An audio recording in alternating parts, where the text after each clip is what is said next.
your child can code, build a drone, or program a robot, the future just got a lot brighter. A local business is making sure Augusta kids aren't left behind in the technology race. And for some families, the cost of getting in won't be a barrier much longer.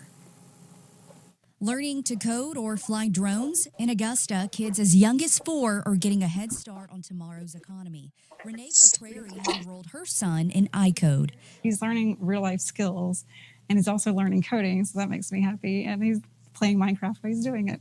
Owner Kenneth Peeples says the goal isn't just to teach one skill. It's to build a foundation kids can carry into any technology field. If you understand a lot of the foundation concepts, you can apply that to 3D printing, robotics, coding, drones, all the technology that we do here. Renee says one group has been especially underrepresented in tech, girls. Now she's working to change that. I came up with an idea for Kenneth that maybe we could have a club specifically for young girls that would have a pathway so they become female drone pilots. And this summer, access gets even easier. Premier Networks is funding 9 full scholarships, so cost won't keep any Augusta kid from a seat at the table. Premier Networks has given the funds for 9 students to do summer camps, so free of charge. I want to see those that may not be able to join have the ability to join. He also has a nonprofit focused on students who learn differently. I see them as superpowers. The nonprofit, we're going to spend time creating curriculum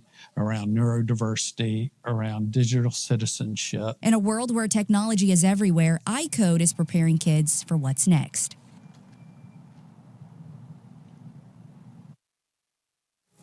There are multiple camps that kick off May 25th, with others lasting through August. If you would like to learn more about signing your child up or applying for a scholarship, you can head to our website to find out more information, wrdw.com.